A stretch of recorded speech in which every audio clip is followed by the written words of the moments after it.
Hello, and welcome to 97.9 Unity Radio, the best political show going in Worcester, Massachusetts, coming to you live from Utica, New York, and New Jersey. The three most popular men in Worcester today.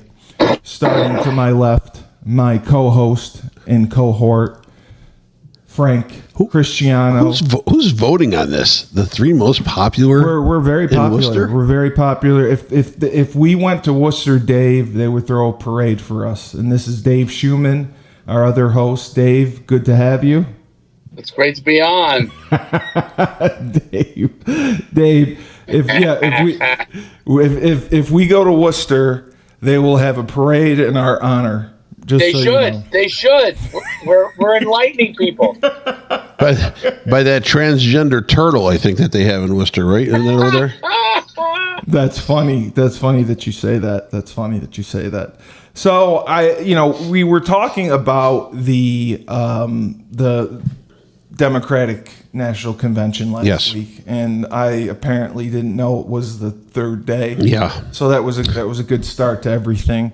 I've actually had a chance to watch it, and I mentioned this to Frank, and I didn't understand why the entire convention, it didn't seem like anything got done. It just seemed like it was, let's see how poorly we can talk about Trump and just bash him to hell.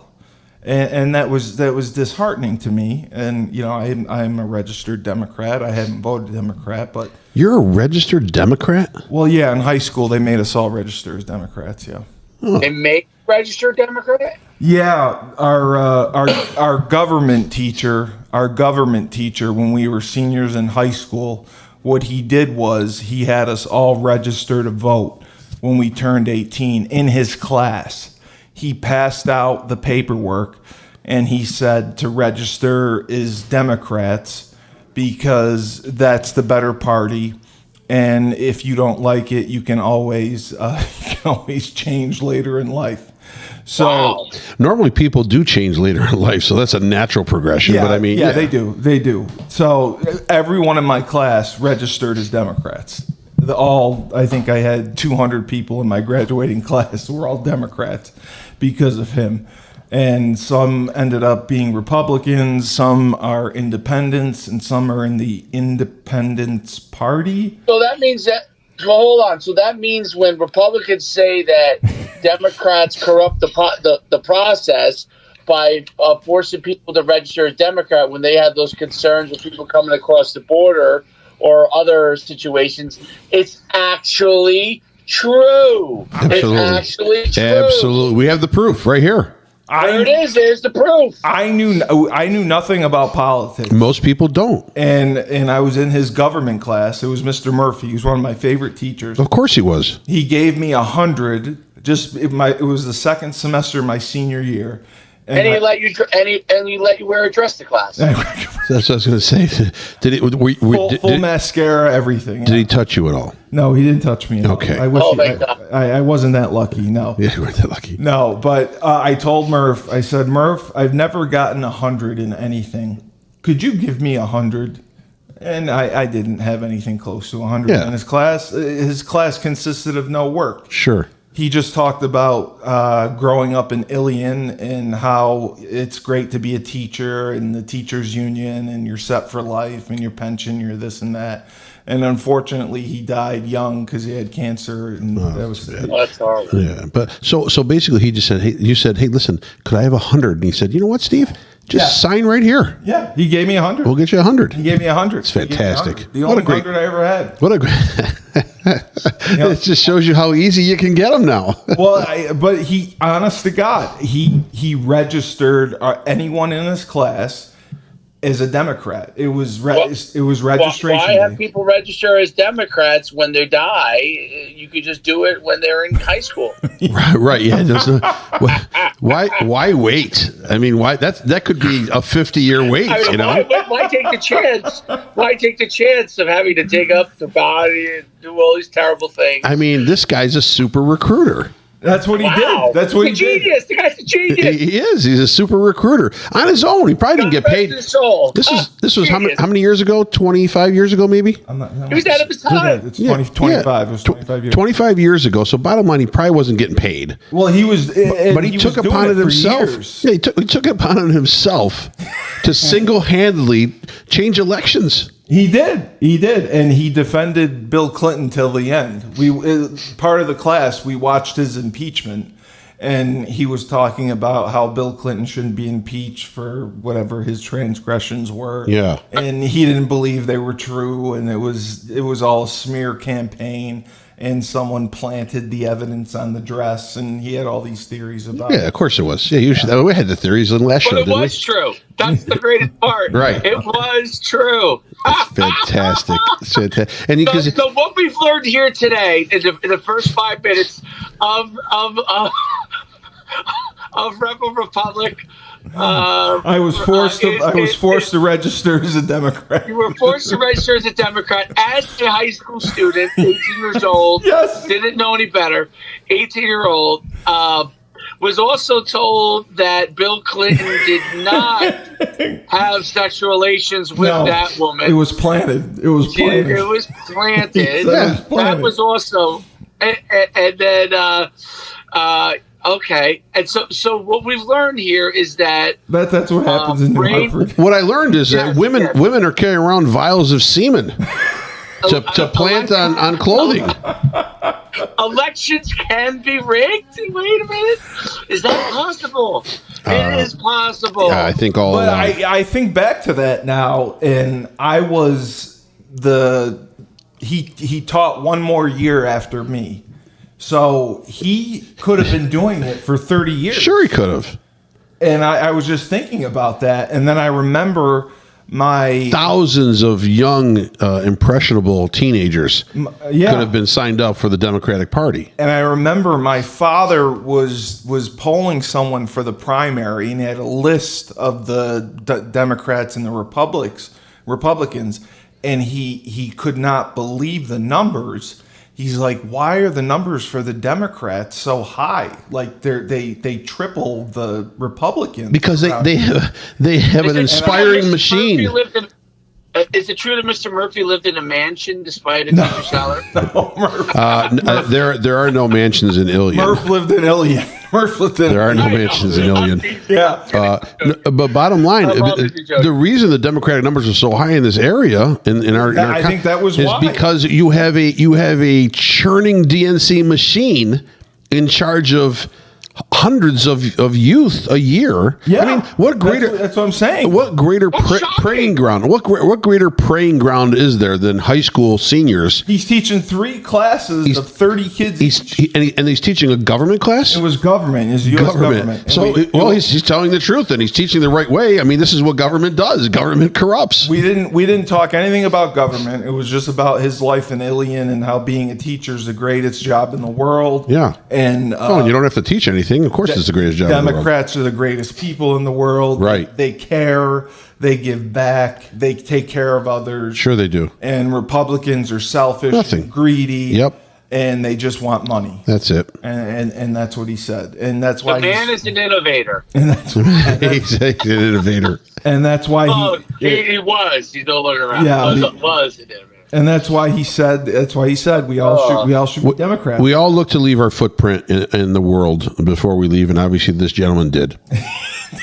He did. He left his imprint. He did. He got his job done. He got his job done. All right. He got. Are you surprised to hear that? I'm surprised to hear that. See, the funny thing is, you would get in trouble. The funny thing is, mine was I was there 40 years ago. And 40 years ago, one of the kids that I graduated with actually worked in George Bush Jr.'s in his cabinet. Wow. He worked. He was in the White House.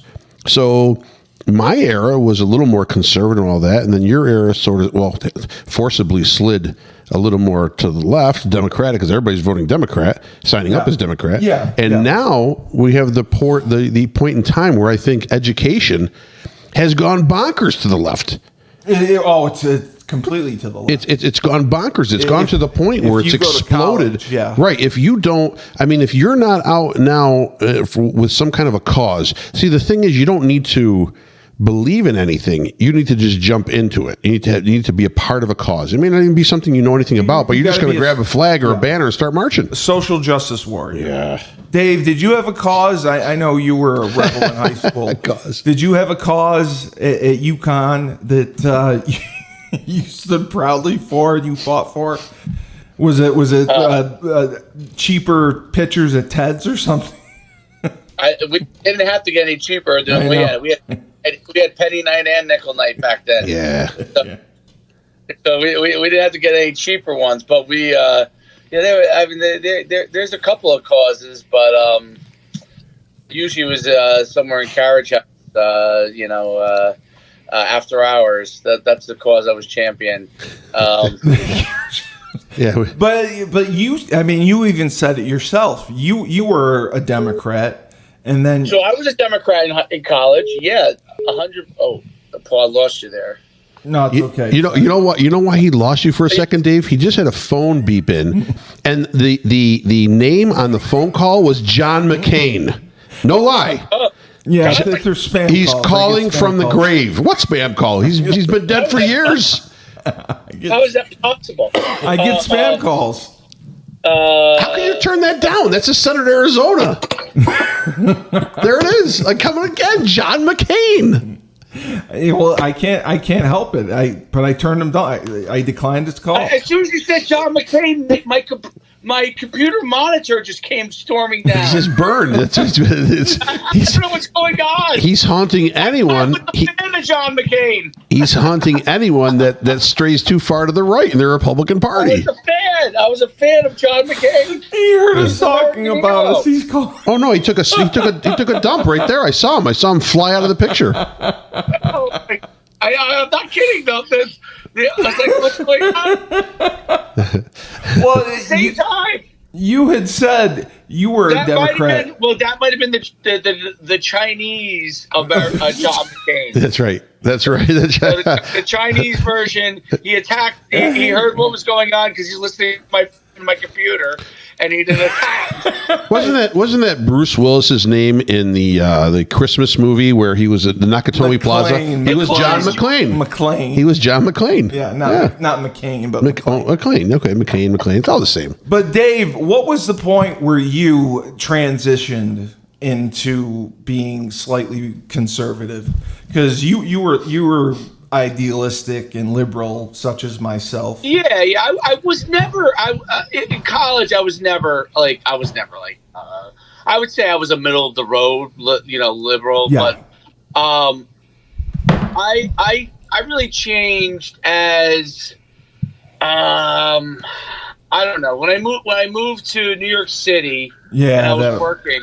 I first started working in Virginia, and then this was before I started stuff in sports. But I then moved to New York City, and New York City was so left, and I would hear some of these discussions, and one of the guys who became my mentors, a mentor. So the guys I worked for, we were young, we were in the tech industry, and that was usually very leftist. But my immediate boss was, I would say, it was like a libertarian, which enlightened me a little bit, and then my the guy I rose up really quick in tech because that was my what I got my MBA. Yeah, that's it. Right. So I rose up really quick in there, and I was like a senior vice president. It was ridiculous, but I was 26 years old, and so the guy who was my counterpart was like in his mid 40s, and he was from Cuba. Okay. Oh, okay. Still to this day, he's now must be in his 60s now, but still to this day, I talk to him every once in a while when I can. But he was from Cuba, and his family escaped from Cuba under Castro, communist Castro, and came to America. And some of his family was still there, and his family got divided between people who were anti-communist and the whole when Castro took over, and he came over to America as a younger kid, and he was a Republican, and he was very, very to the right. He was. Yes. So if you understand Cuban culture, okay, just quick Cuban history lesson. Obviously, the ones that escaped from Cuba when Castro took over were against communism, and they came to America, and they're very entrepreneurial, and they became very conservative in Florida. They're a large, Little Havana, loaded with former Cubans who escaped communist rule. Marco Rubio is Cuban, right? Anyway, I didn't know so I learned a lot from him. So we would all have lunch together, and even though I would say 95% of our company was probably left, these two guys, one was a libertarian, and one more of a I don't think he really associated, but he kind of like said he was, his values were libertarian. That's what he was, and the other one was Republican, and we would talk and at lunch and stuff, and it really started to shift my viewpoint, like with respect to taxes, with respect to government, with respect to, like, I was definitely more of someone who wasn't as big into like states' rights and all those kind of things back then, but he really started to shift that because when he came over to America, and he still lives in New York City, and I'm sure he has tons of friends that are, but he is conservative, and he really enlightened me. He was about 20 years older than me, 15, 20 years older than me. He was about 5'3". And we got along great. He used to say I was the son he never had. And we would go out to eat lunch, and obviously I was 6'1". Back then I was slimmer. I was 240, and he was 5'3", about $130. So it was great. We used to have such a great time. But he was the one who really he would talk to me about, and I would like, you know what? I really align here much more. And I used to ask those questions about, aren't Democrats the ones that give back and all that kind of stuff? Yes. And he would say, well, who can give back more? A billionaire if he does the right thing, or someone who doesn't have any money at all? And so he said there's a difference between taking care of the people who need to be taken care of, meaning handicap or those people in society have to figure out things for. But his philosophy was really that if you can become successful, you can give back a lot more than you can if you don't become successful. You just bleed the system. So that was kind of along those lines, and then obviously taxes and different things and along that stuff, and maintaining immigration as immigration is along the road. Way back in 2000, this was like 99, 2000, he would talk to me about immigration. Wow. And this was a guy who was a brilliant technologist. I mean, brilliant technology guy. But not a politician. He would tell you. He would say his family members would be locked up in prison because they spoke out against the government in Cuba. Right? They were in prison. They were trying to. Why are you looking surprised? Why throw you in prison? Yeah, of course, in Cuba. Where you been? You speak out against the government. Yes. It's a communist. It's a communist rule government. Oh, okay. Bottom line, the only way in a communist government to keep control is to control. You have to control the populace. You control them by handcuffing their means of gaining wealth, handcuffing their means of complaining. It's everything is with restrictions and with rules and regulations. You had said you said last night that you see us in maybe not your generation but your son's generation becoming socialist. Yeah, I think so. More. What's the difference between socialism and communism then? the government has subtle control over corporations and over the populace. It's not as much. It's there. It is there. It's subtle. They make you feel warm and fuzzy, and there are opportunities in socialism for just minimal amount of people in that populace to make some money. But bottom line, communism is full rule. I would say that communism is everyone is equally poor. Yeah. No, that's it. That's the analysis. And socialism is is kind of like an attempt at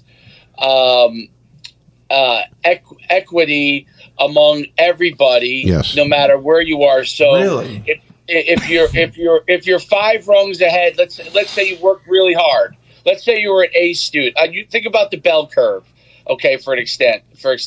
So if you were an A student, okay, and you were an F student, all right, in the bell curve, like it might push you forward or backward depending on what your scores are, right? Correct. In socialism, if you're an A student, you're a C student. If you're an F student, you're a C student. That's right. If you're a D student, you're a C student. So we all took the same test. Wow. We all studied different amounts.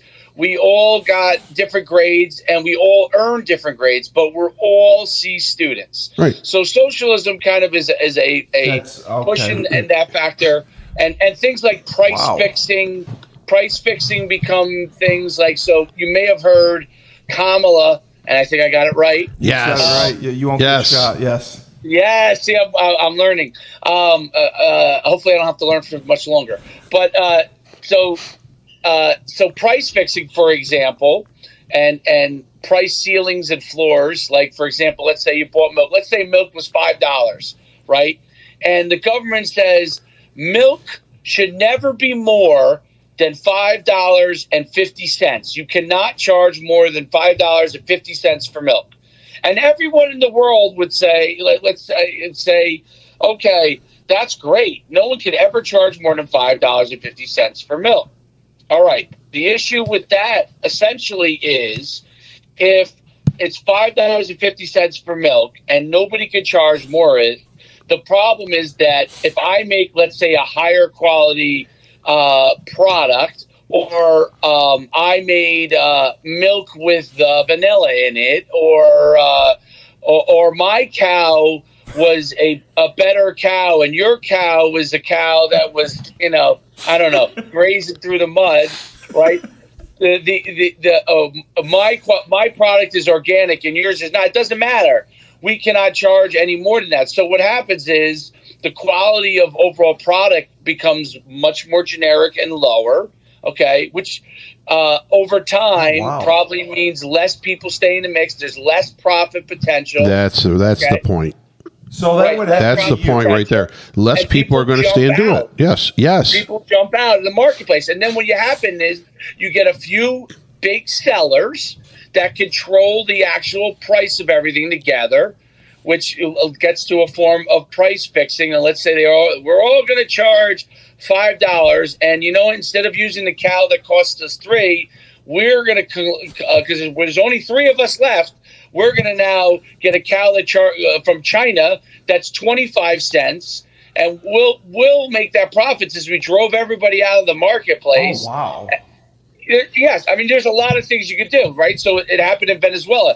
And then eventually what happened is people didn't like, let's say, that milk, and no one wanted that milk anymore, or didn't want to drink milk. And then the grocery store, it's an ongoing thing. But anyway, the bottom line is that's what socialism starts to do. And then, you work hard, you get paid more, you got to pay so much more taxes, so everybody else comes to an equal spot, right? And people who make less would pay zero taxes to make everything equal out. There's a certain amount of that already in America to begin with. Yes, right. And that's why I feel that, again, not maybe in our generation, maybe my sons, maybe right after that, we're the U.S. is always 10, 20 years ahead in design, in ideas. Okay, we're there, but we're as far as systems and political movements, we're always 20 years behind the rest of the world. I compare it to Europe.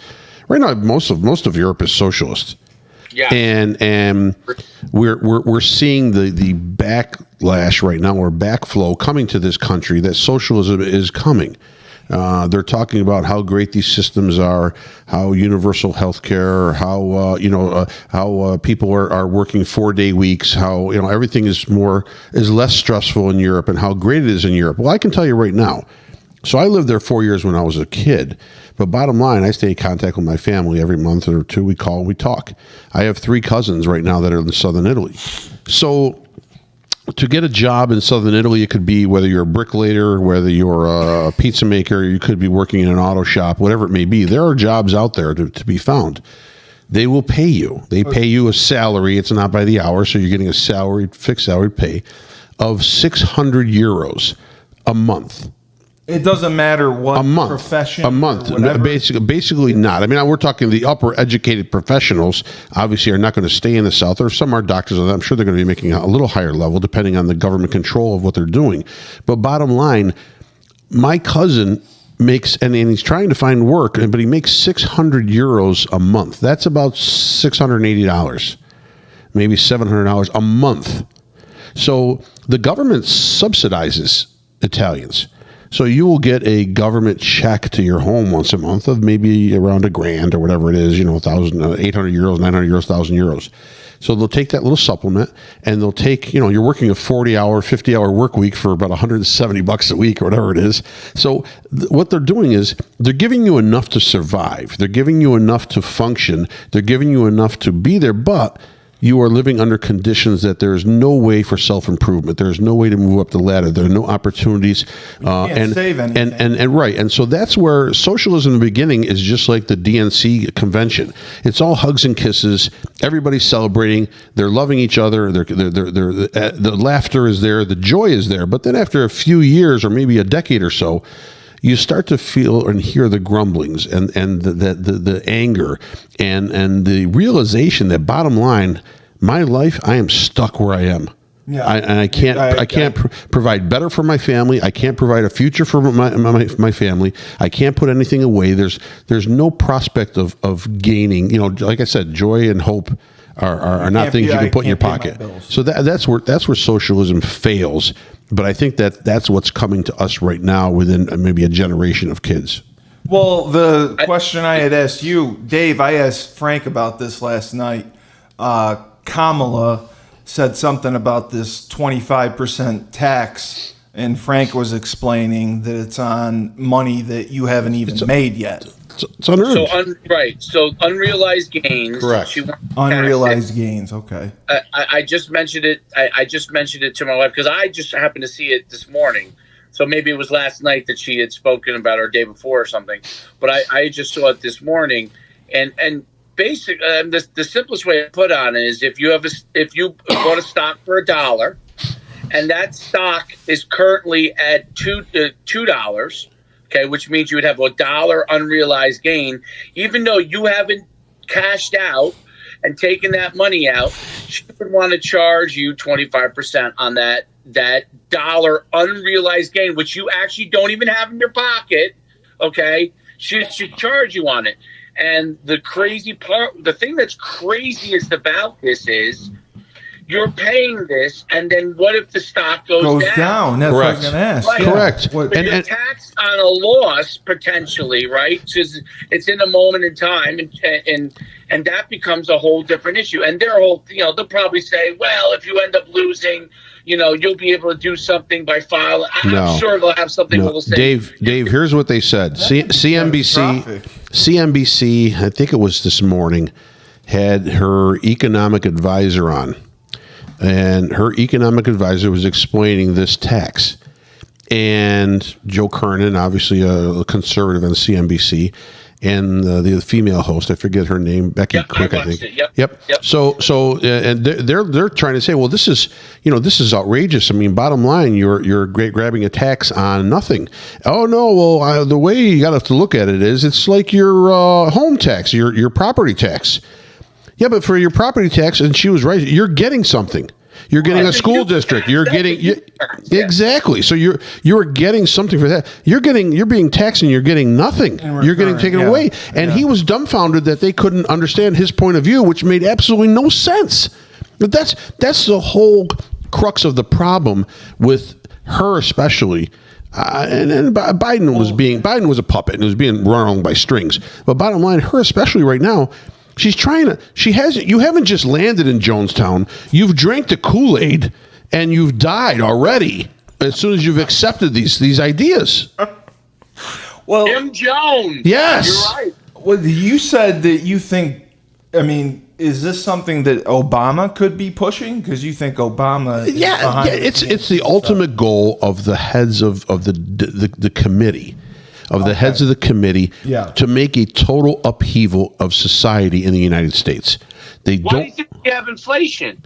If you have inflation, ultimately everyone will claim we can't afford everything. Great. Oh, you guys can't afford anything? We'll start sending you a check every single month. Yes. Because you can't afford it. And now our taxes will be higher because you will now get a check every month. That's why inflation is so important. People are like, well, inflation. The wealthy people can, afford it.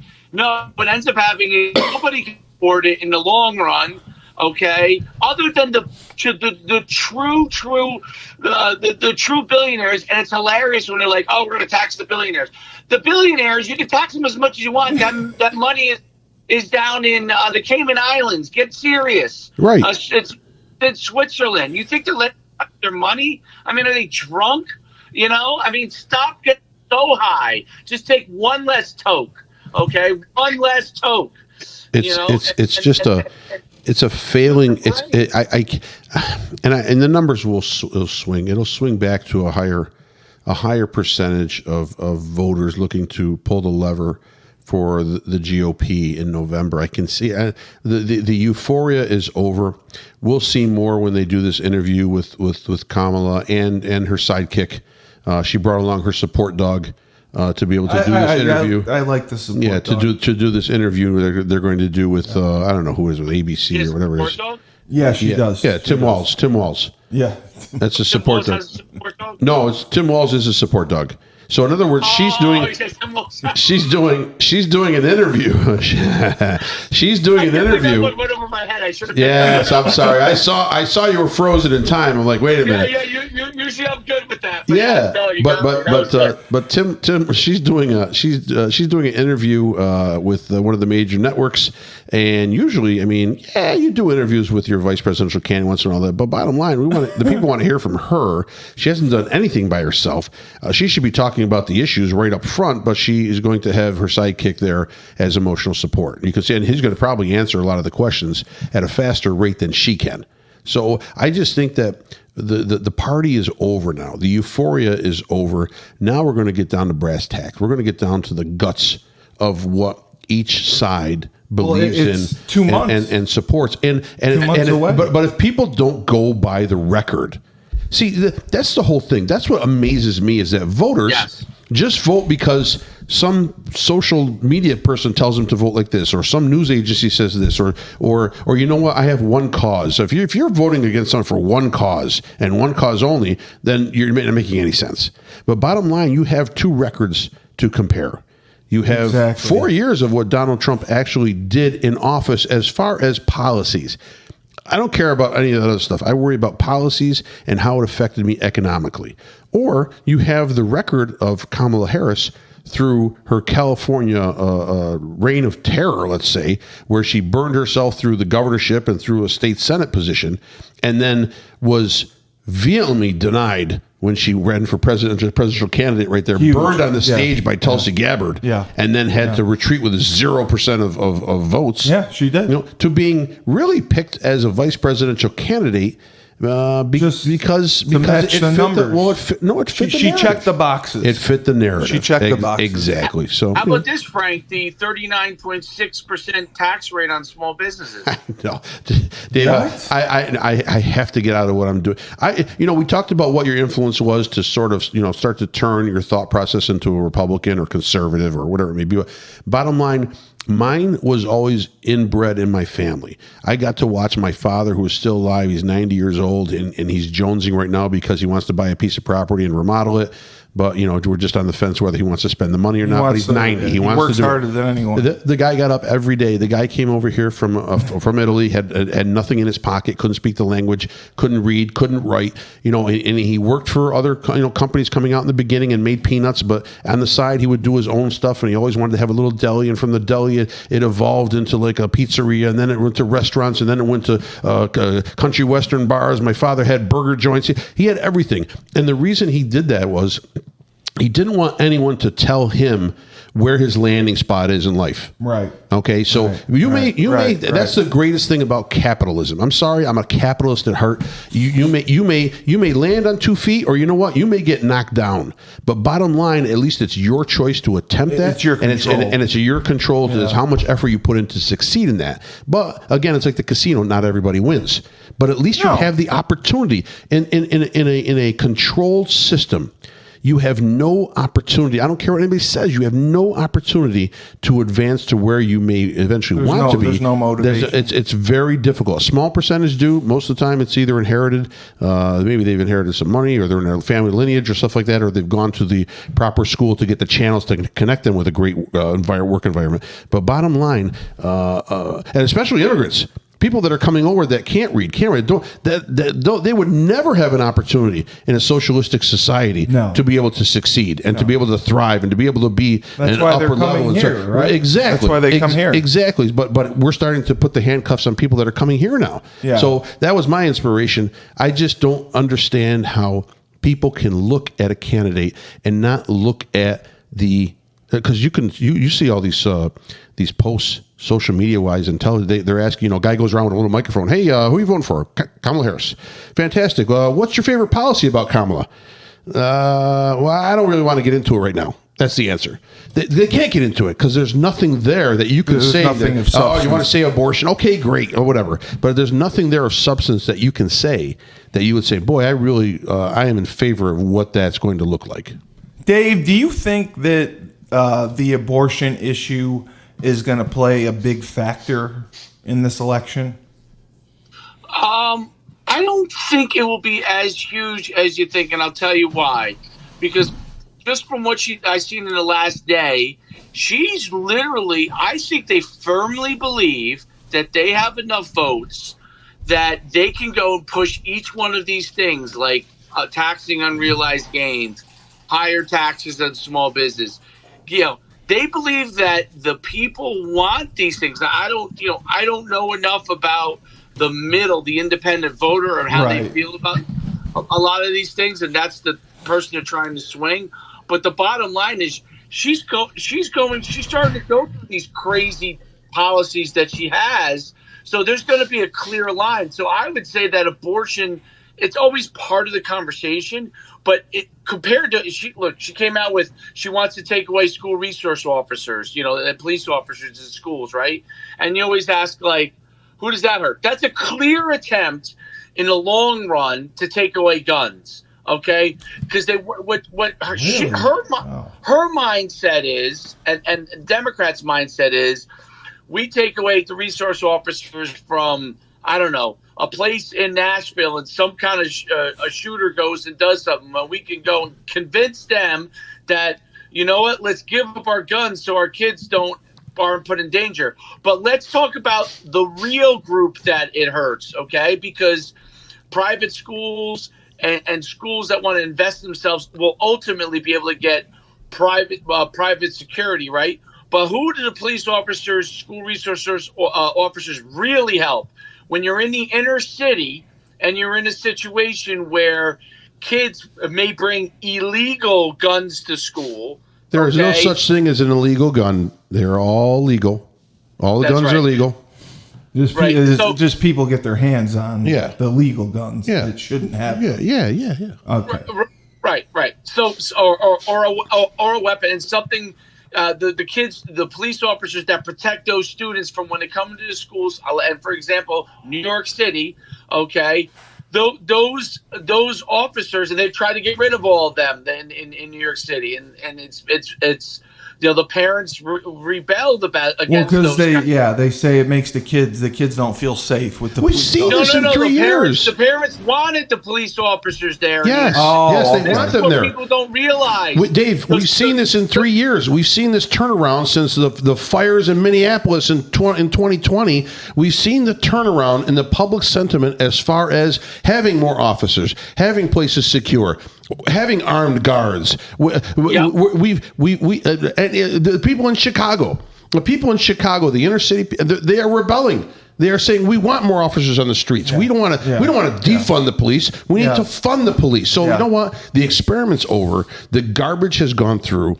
And you know what? We're going to vote for a candidate who has a vice presidential pick who let his city burn. Who let police watched it? Police precincts were boarded up and closed. Were firebombed. Yeah. I mean, how does this?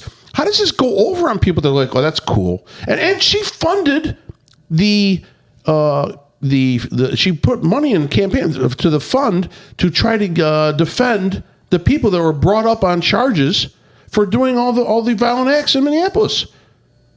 Come on, what are we looking at? And I always say this, okay? 99% of the people that go to schools in the inner city are really good people, okay? But you have the one person that may be in a really, really destitute situation that is a criminal, okay, and that's why you have the police. The police officer is protecting those 99% people, those people who are great people who just may be financially poorer, that they go to public school and they're in the inner city, they're financially poorer. He's protecting, or he or she is protecting those people, okay, from the one or two predators that are in the school that are criminals, because you could have that. And that's the thing that, when you talk about Republicans and Democrats, one of the things that Democrats like to say is that, the Republicans don't care about it. No, we care about the 99% there. The 99%. There are criminals. There are a few criminals that may go to that school. Those are the people that we don't want tending school with our good kids. Yeah, and those are the people that we don't want attending schools. The thing it's not the other kids because they may not have as much money or whatever. No, those kids deserve an opportunity to have safe education. They shouldn't have to be disrupted by gang members in school causing havoc because they want to learn, because those kids do want to learn. And the thing is this: are there bad officers out on the streets? Of course, there are some bad players in the game. Of course, there are some. Of course, every aspect of life. Listen, I got my oil changed. I know the guy who changed my oil in my truck was bad. I know. I went to a doctor, and the diagnosis was wrong. I think the doctor was bad. It happens. Nothing is perfect. But bottom line, to take one or two or three situations and blow it up to across the board, where every person wearing a uniform is bad, hateful, will not assist the public, is against the public, is harmful to the public. I mean, those are in any other avenue or venue that would be cause for a lawsuit. You can't call the Ghostbusters. Yeah, yeah, right. You're gonna call. Yeah, who are you gonna call when you're in trouble? The Ghostbusters? No, you're going to call the social workers. Remember, they were negotiating to not have police officers go to do routine home checks or to go. They're going to send a social worker. With a pen and a pad. They're trained better. They're trained better to take care of the disturbance. Yes. Come on. Yes. Dave, excuse me, why are you firebombing that police station? Do you have some sort of psychological issue as to why? Are you mad at your mom? Right. Please stop firebombing it. No, please. No, I know you feel bad about yourself and your confidence. Yeah, remember? But please. Remember when they were dropping off pallets of bricks? There would be huge pallets of bricks throughout the streets. Yes. Like, what are all these? There's no construction going on here. What are all these pallets of bricks doing? Oh, you don't think that's being funded and assisted by a group that is just wants total revolution and change in this country overnight? See, that's the thing too. It's gone too far, too fast. You said It's gone too far. So I'm not going to say what I said last time because that was the booze talking. But bottom line, we've gone too far, too fast. It's almost like a rolling rock down a hill right now. We need someone to catch that rock and to slow down the tide to sensibility. That's all we need. Yeah. Dave, I wanted to ask you this because I asked Frank this last night. Would you, depending on the candidate, if there was a candidate that you believed in, would you vote across party lines? Would you vote for a Democrat if it was someone more sensible than Kamala? Yeah, you know who I liked? I like RFK Jr.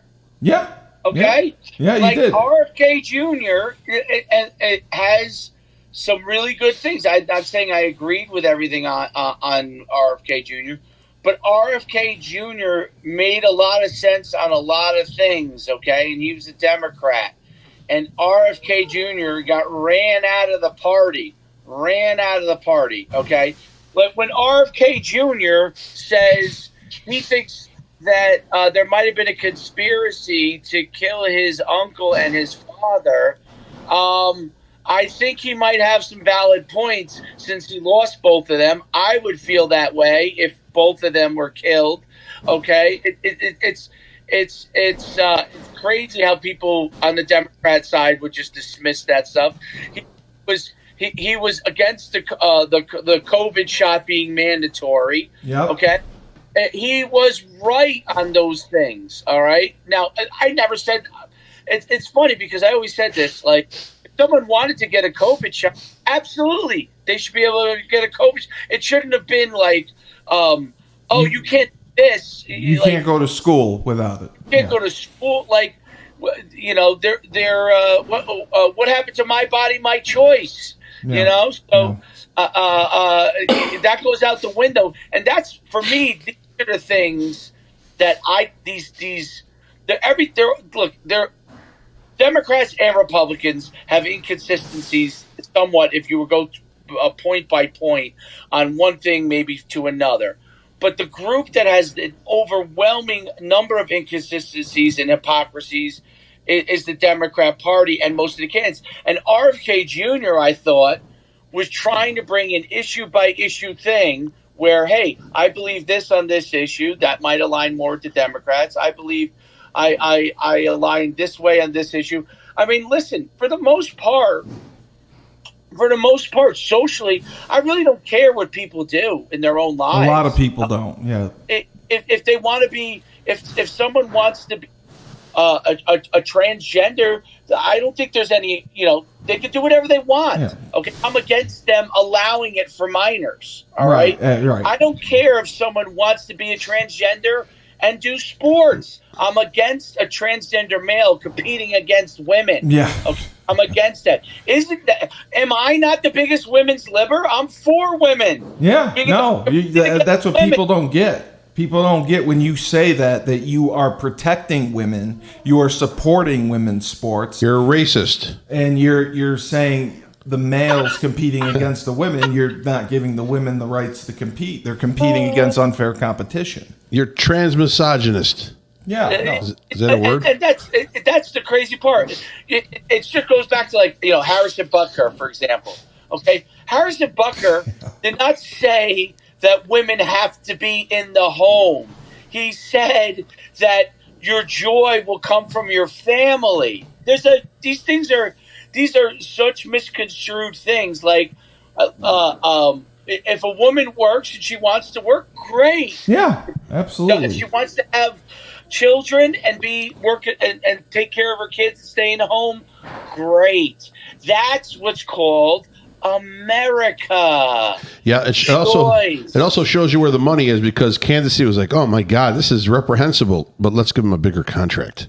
So before we go, I wanted to ask both of you, because this was a big issue, the attempted assassination on Donald A. Trump. Never happened. The FBI ketchup packet to the head has said that Matthew Crook's activity before the event has started months before. He was researching all the different campaign places he was going, the different rallies, and they found all sorts of weapons, IEDs, and the 20-year-old gunman became hyper-focused on the rally in Butler when it was announced in early July.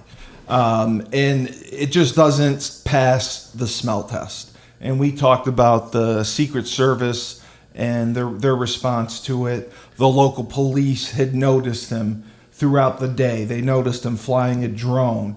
They noticed him hours before in places where he should not have been. They noticed him climbing the rooftop, and they made the Secret Service aware of this, and nothing was done. And now, Frank, you had mentioned that there's no more that can be done as far as an investigation. The body's been cremated. The evidence has been destroyed. How about that? How about they scrubbed the roof bleach clean? I know that. Yeah, they scrubbed the roof. Yeah, they scrubbed the roof bleach clean, and they cremated the body. So usually you have an autopsy, and you can understand it with exit and entrance wounds of bullets. You can understand the posture of a guy. It gives you more insight as to what is going on. All of a sudden, they had his phone was encrypted to where they couldn't get. They could barely get into it. Then the guy has 3 offshore accounts. He has 3 encrypted offshore accounts. Yeah. Okay. They burn his body and they scrub the area clean right away, and then they put 5 Secret Service officers on leave. Now, look at this, and share no information with the congressional panel that is looking to investigate this event. Well, look at this. It said on that day he specifically searched how far from Oswald was Kennedy. Where will Trump speak from at Butler Farm Show? These are things he searched for. Are you saying these are things that the Secret Service searched and gave to him? They found that he searched No. What I'm saying is, are these the things that the Secret Service searched and gave to him? No. You're not following me. Are these the things that the Secret Service searched and gave to him? Maybe they did. Is the conspiracy theory? To me, it's a total conspiracy theory now. To me, it's definitely that's the information they're releasing. To me, someone in higher up, whether it's a governmental position, whether it's a defensive position, FBI, Secret Service, the DNC, somebody, they put the whack on this guy. They put the hit on this guy. They did the James Gandolfini. They wanted to get him shot and get him buried in a hole and get rid of him, because bottom line, He was outplaying Joe Biden by 8 to 10 points on polls. There was no way that Joe Biden was going to make up any kind of ground on Donald Trump, no matter if they debated 4 or 5 more times, because the guy's a blundering 82-year-old idiot. So bottom line, they probably had this in their back pocket just as a reserve. They said, you don't think that he made those searches? Activate. I can't tell you what he didn't do. All I know is that he's funded by somebody, okay, and he was assisted by somebody. So I now is the time to find out where the players are. And the FBI and CIA obviously know, but they're keeping it under. I don't know if the CIA and the Secret Service. Listen, bottom line, James Comey and the FBI before he hated Trump. Yeah, I know. Many in the higher up hate Trump, and many who are the regular foot soldiers, which I can tell you, I know 3 or 4 FBI agents. And bottom line, the regular foot soldiers, I think it's all a farce. This is ridiculous how the organization is being run. You could tell the Secret Service how the organization is being run right now. It was a total mess, a total DEI chaos mess under the former leader. And you can see that right now, somebody is tied into somebody that let this happen. Yeah. Oh, no, completely. I agree with you. Dave, what do you think about this? They found that he actually searched on his phone or computer how far was Oswald from Kennedy before he shot, and where will Trump speak from at the Butler Farm Show. And he was looking at Butler Farm Show photos. He was noticed an hour and a half before they let anyone in, flying a drone, and they saw him. They had video footage from local businesses showing him climbing the rooftop. And the local police were making the Secret Service aware of all of this, and nothing was done. Well, I look at it like this. He flew a drone for 11 minutes. There's definitely some form of a conspiracy, okay? Where it goes and at what level it's at, whether it's at the agency level, where it's coming directly from the president or someone who works for the president. I couldn't tell you the answer, but it does not pass the smell test. No. The things that have had, like, see, we don't, conspiracies, like one of the things people, kind of sometimes get caught up on conspiracy, like, it's the president. It doesn't have to be the president. It could be people that have interests in the Democrat Party. Right. It could be groups that will benefit from the Democrat Party. So it could be a little more complicated than the old, than the simple answer that a lot of conspiracy people want to say is, it's the people running for president, the Democrats trying to keep control over versus Trump, where it really could be people that have could have business interests in keeping the Democrat Party. But it's all surrounded to me around the Democrat Party. It's just, where is it coming from, and who's pulling the strings on these things? That's the thing that we don't know, and that's where the stuff where him getting cremated, yes, is suspicious. The speed to get rid of the body and all those kind of things, and the scrubbing the crime scene, so to speak, right? Like, why those things happen are suspicious, wildly suspicious, and so who wants that done? Why they want that done? I'll tell you, one of the great series on television, Netflix, was the series House of Cards. House of Cards, and he was a Democrat in that, right? So yeah, he was. What I thought was so interesting about that series had nothing to do with whether I agreed with what the show did or didn't do. I enjoyed the show on its face, meaning what it was, because it was it's the reason Netflix had any success. It built Netflix. Any success. House of Cards, like, basically, we always suspected these things were going on. Yeah. But House of Cards just kind of put it right out there for you, and if you, yeah, I mean, and you, whether you look, it doesn't matter what the slant of the show was, and whether it was leftist or whatever. With the slant of the show, I bet you James Carville was the writer. Oh, I'm sure he was. But and by the way, listen, James Carville is one of the, you would say, the great political strategists of all time on the Democratic Party, who literally manipulated every situation, and probably would tell you he did. Okay, and that was what made him in the political spaces. He was kind of an innovator in that whole space. Is that the bald guy? Yes. Okay. Yes. Yeah, I mean, from Louisiana, and Louisiana obviously is a traditional Republican stronghold. James Carville, a Democrat, and that, how he rose up through the ranks as a Democrat. But the big thing of it all is that these things happen, no doubt about it. It's like, what is the fascination with the mob, and Frank brought up James Gandolfini and the Sopranos, basically, right? The fascination with it is it happens. Yeah, it actually organized crime happened. Yep. So when it's actually happening, it's reality put onto a television screen. The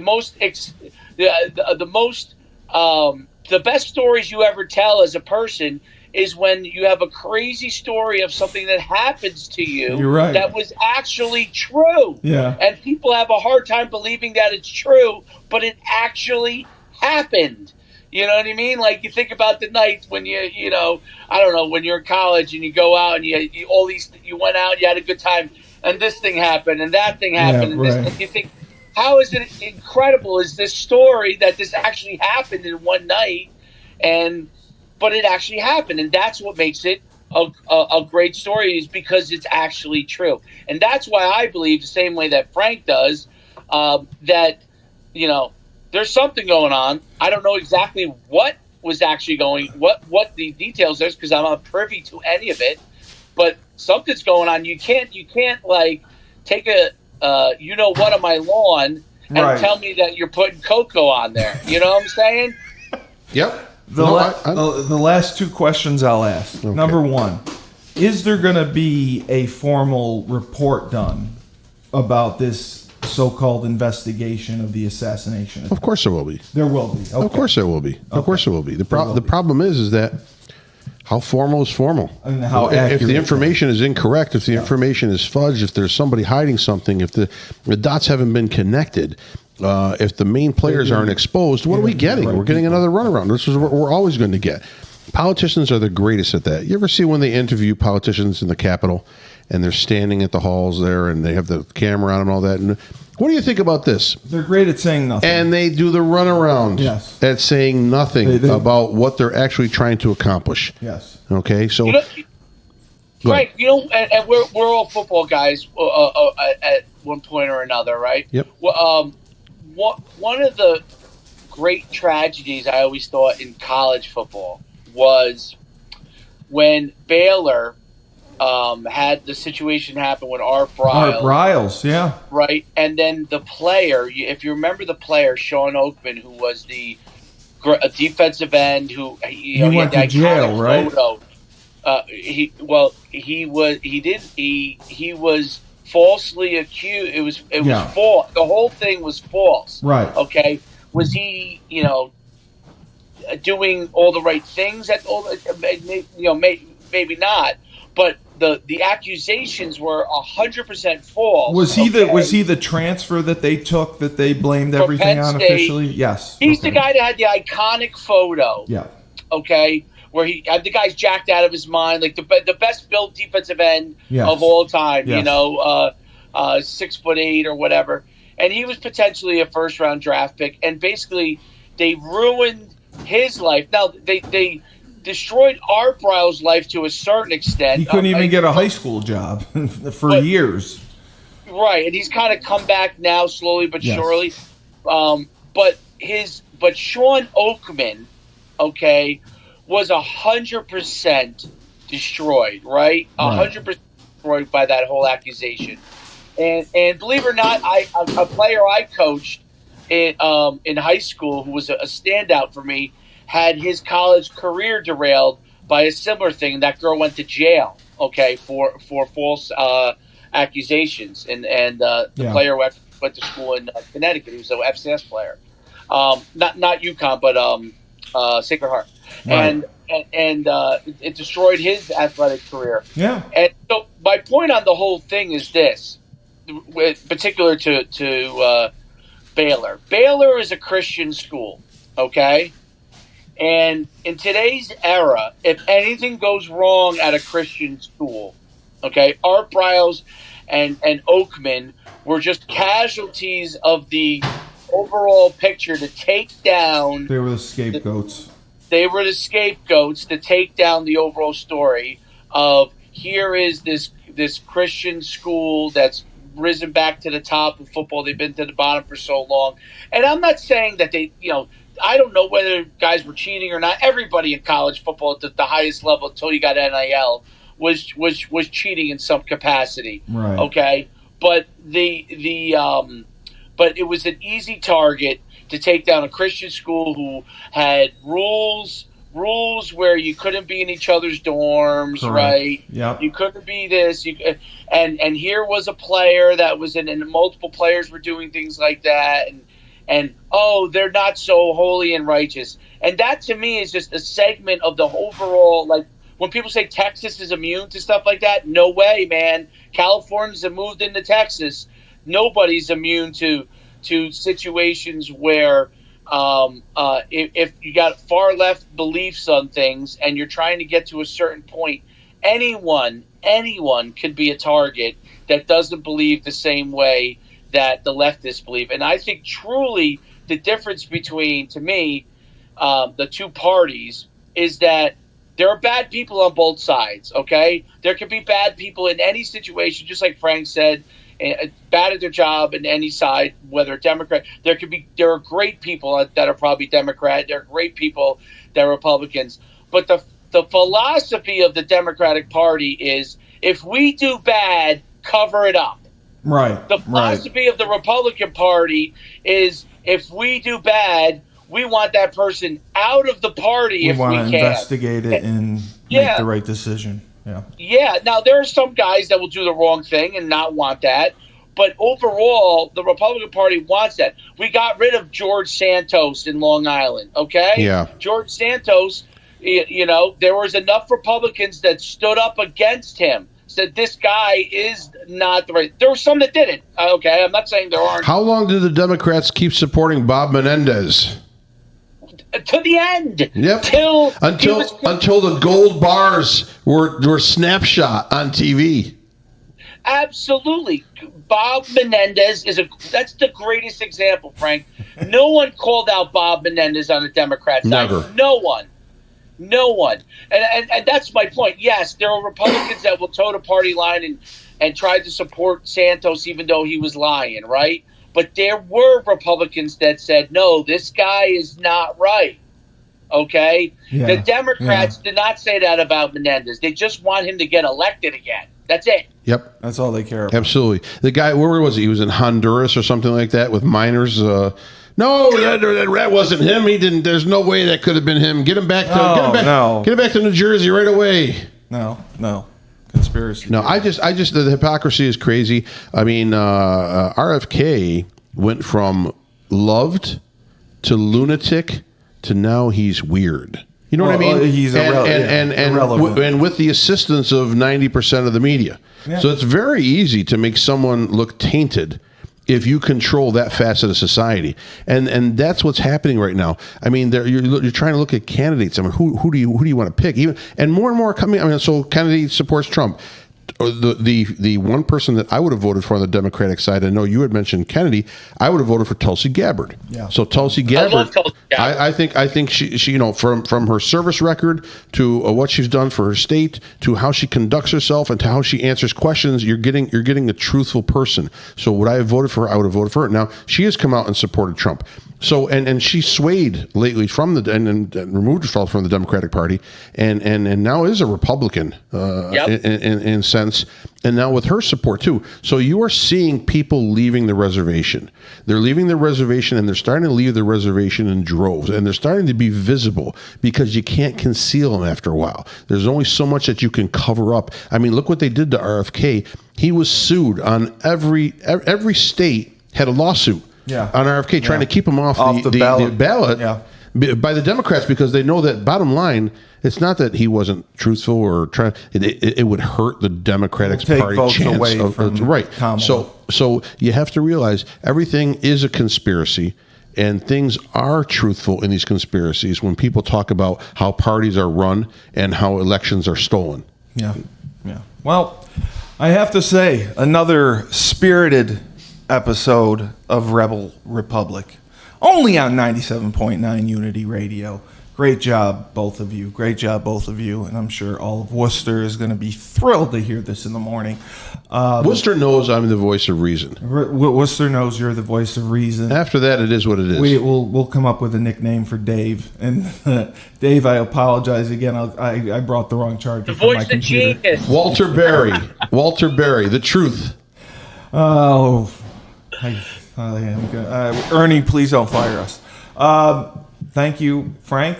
Thank you, Dave. How's Ernie going to fire us? We're the top political show in Worcester now. After 1 week, I know he loves it. It's amazing. We hit the top of the charts. He supports us. Is that true?